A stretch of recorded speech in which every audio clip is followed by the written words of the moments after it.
We go together to Lulager Alley, a pizzeria called The Wood, which is very old. Everyone goes there until their food is ready. They give them a plate of fried sausage.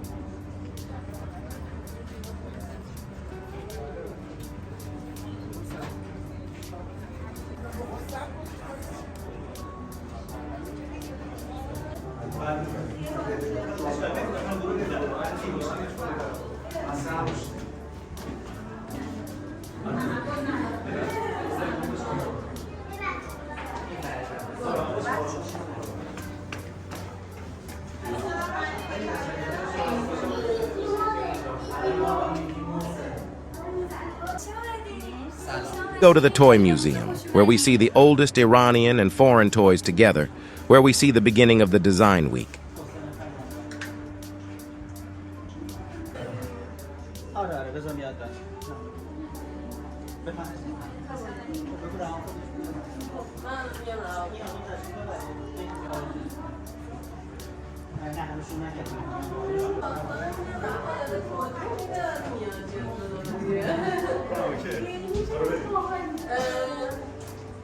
اینجا قسمت باستانمونه که با اسباب‌بازی‌های دوران باستان و پیش از تاریخ میشه که حالا اسباب‌بازی‌های دیگر هم اون سمت بعدا همکاران براتون توضیح میدن.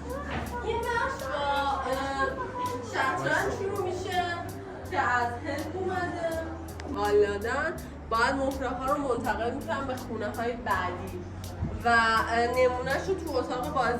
A series of basic game tools that are prehistoric for me, the history of Teddy dolls and Barbie dolls and others that are subtitled, we see in a different world from childhood and adulthood.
بیشتر توی دهه‌های 50 تا 90 میلادی خیلی معروف به ساختنشون و قدیمی ترینشون هم اون اول قهوه‌ای رنگی هستش که ساخت آمریکای و جعبه‌ای هم که پشتش هست ترجمه شده و همون دهه 50 اوایل دهه 50 نسخه‌های پیشرفته‌ترشون میشه مثل این ربات خدمتکار یا این ربات چت‌بات که کنترل بیسیم داشتن، نوار می‌خورده، میتونسته صدا رو ضبط و بازپخش کنه و این ربات هم خودمون بچه‌های موزه ساختیم برای با وسایل مختلف مثل جعبه افزار، پلاک ماشین، لوله مخابی و غیره که ایشون دعوتتون می‌کنه داخل سیاره‌اش رو ببینید. اما سفینه‌های فضایی، آدم فضایی یا فضانوردان رو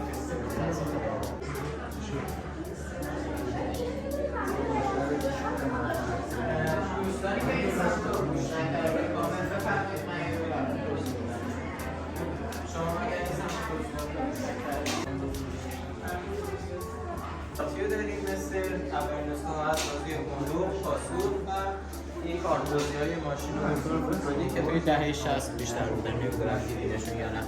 پایین بورد گیم ها مثل روپولی و امپولدار رو داریم که هر جفتشون گرفته شده از بازی مونوپولی آمریکایی هستن و پایینم بازی‌های دبرنا، بینگو و فکر و فکر که فکر می‌کنم حداقل یکیشون رو بازی کرده باشیم. ها مثل آتاری، کومودور 64 و نینتندو گیم بوی رو داریم. این دو تا کنسولی هم که بالا می‌بینید برای زمان قبل از آتاری هست. یه بورد گیم دیگه اینجا داریم بازی کلو که فارسیش میشه سرنخ. این نسخه که می‌بینید برای قبل از انقلابه و کارتاش به این شکل بوده. بعد از انقلاب یه سری تغییر روش میدن، نوشته‌های انگلیسی رو حذف می‌کنن و کارتاش هم به این شکل در میاد. و بازی مرد 6 میلیون دلاری رو داریم که از روی سریالش ساخته شد و اینجا یه بورد گیمیه که ما چند تا از مهره‌ها و کارتاش رو براتون گذاشتیم. این قسمت خانه‌سازی‌ها رو داریم که جذاب‌ترینش رو میشه به این خانه‌سازی چوبی اشاره کرد. این مدل خانه‌سازی داستانش برمیگرده به زمان قدیم کشور آمریکا که کلبه‌هاشون رو به این شکل می‌ساختن. معمار این کلبه‌ها آقای لوید رایت بوده که یه دور برای پروژه ساخت یک هتل پسرش همراه خودش میبره. پسرش وقتی نحوه ساخته شدن این خونه‌ها رو میبینه میاد تبدیلش میکنه به اسباب بازی و این چیزی که میبینید به وجود میاد و طی سالها اینا تغییر میکنه و الان نسخه‌های پلاستیکیشون بیشتر میکنه. ما این ماشینای مچ باکس یا قوطی کبریتی رو داریم که به خاطر سایز کوچیکشون این اسم رو بهشون دادن که توی قوطی کبریت جا میشه. پایین انواع کشتی‌ها، قطار، هواپیما و مثلا هم قایق‌ها رو داریم میتونید ببینید. و قدیمی ترین اسباب بازی این بخش هم این فرمونی هستش که روبرو میبینید برای دهه 40 میلادی هستش، حدود 80 سال. اینجا اکشن فیگورا رو داریم که از روی انیمیشن ها و کارتون ها ساخته شده. انیمیشن هایی مثل کارز، توی استوری، تن این قسمت میکی موس، پایین ترولکو. تن رو قدیمه ولی هم زمان خودش یه نه همون موقع است. و قدیمی ترین این بخش هم این ماشین بتمنه که برای دهه 70 میلادی ساخت ژاپن است. همینجا هست. سلام، خوش اومدید. خب توی این بخش فنر اسنیکی رو میتونیم ببینیم که خب قطعا دیدینش، شاید باش بازی هم کرده باشید. به این شکل میتونیم باش بازی بکنیم و میره خودتون میتونید امتحانش بکنید. فنر اسنیکی رو یه آقای مهندسی به نام ریچارد جیمز میشه گفت کشف میکنه که این آقا یه مهندس بوده داشته روی یه موتور یه کشتی کار میکرده و همینجور که موتور ریخته بوده بیرون یهو فنر کشتی میپره بیرون و همچین بازی رو انجام میده که خیلی سرگرم کننده بوده برایش میبره خونه و همسرش بکی جیمز نشون میده و اونه که اصلا ایده این که این توی اسباب بازی باشه و میره وام میگیره یه کارخونه کنار خونه‌اش درست میکنه و شروع میکنه به تولیدش. بعدن که خیلی معروف میشه با چیزای دیگه کار میکنه، مثلا عینک اسنیکی که اینجا میتونیم ببینیم وقتی که بزنیمش انگار چشتون مثلا نمیشه امتحان کنید. اینو نه ولی اینو اونو که هیچی یا سگ اسنیکی که شاید تو توی استوری دیده باشی نمیشه وسطش.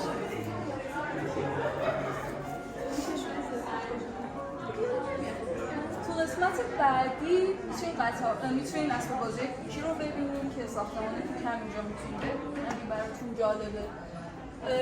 اسباب بازی کوکی قدیم ترینشون این قطار کوکیه که مال دهه 20 آلمان، قدیم ترینشون که ما توی این مجموعه داریم و اینا به خاطر اینکه ساختمان فلزی داشتن و یکم تیز بودن، یکم حالت سردی داشتن، برای بچه‌ها خطرناک بودن. یه کارخونه به نام کارخونه شلیف توی دهه 30 میاد یه لایه از خز یا یه لایه از پارچه روی اینا میکشه برای اینکه راحت‌تر باشه بازی باشون برای بچه‌ها و نرم‌تر باشه که نمونه‌ش رو باز اینجا میتونیم ببینیم. اکثر اسباب بازیایی که اینجا هستن یا مال ژاپنن یا مال آلمان. اینجا گردونه تصویر میتونیم ببینین، از ساده ترین انواع انیمیشنه که میتونیم ببینینش. وقتی این گردونه رو میچرخونین و از این حفره نگاه میکنین چند تا از این فریم ها میان از جلوی چشمتون رد میشن و شما یه حرکتی انیمیشن رو میتونید ببینید که بعدا بر اساس اینا میان آخر دستی ها توی توی این آپارات دستی ها باز یه حلقه فیلم میره که دقیقا مثل همون گردونه ها میچرخونینشون، میان از جلوی چشمتون رد میشن و شما باز انیمیشن میبینید. اینا خیلی نمیتونسته توش فیلم جا بشه، مثلا نهایتا 5 دقیقه توی هر کدوم از این فیلم جا میشه که میتونید فیلمش هم اینجا ببینید. زیبابین رو اینجا داریم، خیلی ساده است، خاصی نداره، 3 تا آینه است. این مهره ها رو میتونیم ببینیم با شکست نور شکلای جالبی ایجاد میشه. و ویومستر، قبل از اینکه راجع به ویومستر توضیح بدم، اینا قدیمی تر از ویومستران و به نام دوربین سه‌بعدی شناخته می‌شدن. دوربینای سه‌بعدی یه آقای عکاسی تولید میکنه که تصادف کرده بوده و تو خونه کاری نداشته بکنه جز اینکه بشینه عکساشو نگاه کنه و اینا رو که جلوی چشمش میگیره هی جلو عقب داشته میکرده، یهو میبینه توی یه فاصله یه چشمش فقط سمت راستی و میبینه یه چشمش فقط سمت چپی و اینا روی همدیگه میبینه. وقتی که خوب میشه میاد از همین ایده استفاده میکنه، یه سری سوژه برمیداره، 2 تا عکس ازشون میگیره که این عکس‌ها فقط تو یکم مثلا یکیشون به سمت راست بوده، یکیشون یکم به سمت چپ و چشماشون به صورت مجزا وقتی اینا رو میدیده که اینا رو میتونید ببینید، اینا روی همدیگه میافتادن و یه توهمی از بعد رو میدادن. شما این چوبه رو بعد انقدر جلو عقب میکردین که اون فاصله در بعدا اواخر دهه 30 آقای ویلیام گروبر میاد با یکی شریک میشه و این ویومستر رو میسازه که اینجا میتونید ببینید. آره سمت نور بگیری راحت‌تر، یعنی بیشتر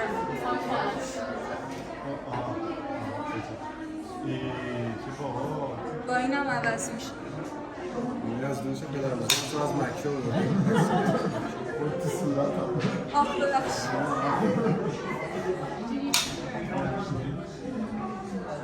بعد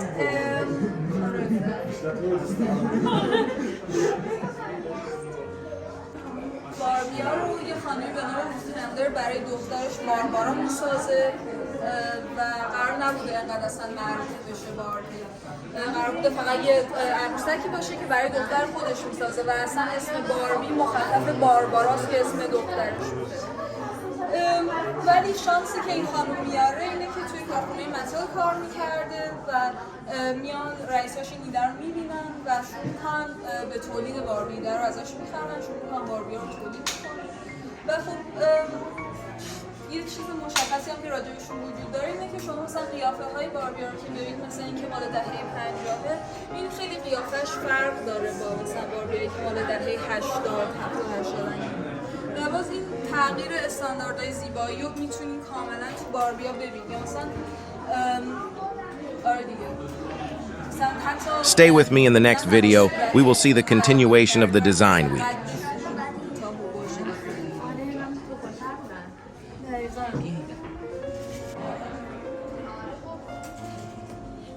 مبارزه بکنم با این استاندارد زیبایی که با درست کرده و خیلی هاشون موفق نمیشن، اکثرشون شکست میخورن. یه نمونهش این عروسک‌های زشته، یعنی زشت نیستن تو ایران که میان به نام عروسک زشت میشناسن و خب باز خود این اسم خیلی نشون میده که اون استاندارد تغییر نکرده و هر چیزی که زیر اون استاندارد باشه همچنان زشت شناخته میشه.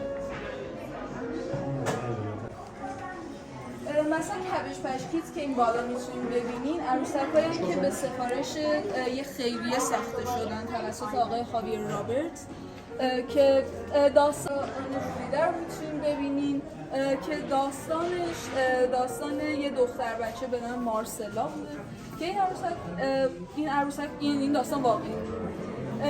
مارسلا توی زیرزمین خونه مادر بزرگش یه عروسکی کهنه رنگ و رفته پیدا میکنه و اینو میبره به پدرش جانی کوئل که این آقا یک عکسش رو اینجا میتونید ببینید که این آقا نویسنده و تصویرگر کتاب کودک بوده و ایشون میکنه این عروسک رو ترتمیز میکنه، روی صورتش نقاشی میکشه و این میشه عروسک مورد علاقه مارسلا.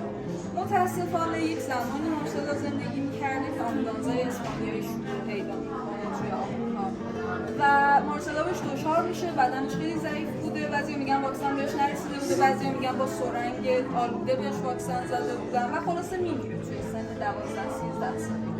پدرش خیلی از این قضیه متاثر میشه و اینو تبدیل میکنه، این عروسک مورد علاقه دخترش رو در واقع تبدیل میکنه به شخصیت اصلی داستانش از که توی این داستانا راجع به واکسن هم خیلی حرف زده شده، راجع به بهداشت و سلامت کودکان هم حرف زده شده و این در واقع سفیر سلامت کودکان میشه. شما جلد داستانا رو اینجا میتونید ببینید، شخصیت‌های مختلف که بعداً اضافه شدن مثل اندی که برادر و روی سنگ مزار جانی برون هم میتونیم این عروسک رو ببینیم.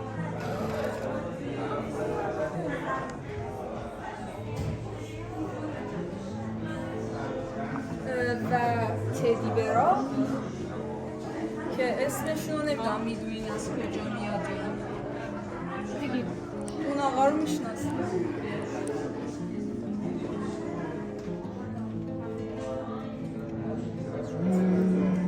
آره تئودور روزولت خیلی به شکار علاقه داشت و یه بار که میره توی جنگل که شکار بکنه یه دامی که پهن میکنه یعنی یه تله‌ای که میذاره توش یه بچه خرسی دلش میسوزه، دلش نمیاد اینو بکشه و خیلی ها مسخره‌اش میکنن مثل آقای کلیفورد بریمن که این کاریکاتور رو میکشه توی واشنگتن پست منتشرش میکنن که توش یه بچه خرس عروسکی در حال گریه میکشه و خود تئودور روزولت هم میکشه که اصلا حتی دلش نمیاد به این زنه نگاه کنه و یک زوج عروسک‌ساز که اتفاقا از روسیه هم اومده بودن به آمریکا این کاریکاتور رو میبینن و خیلی براشون این کاراکتر خرسه جالب بوده، تصمیم میگیرن که یه سری عروسک تولید بکنن به شکل این بچه خرسه، اسمش هم به افتخار تئودور روزولت میذارن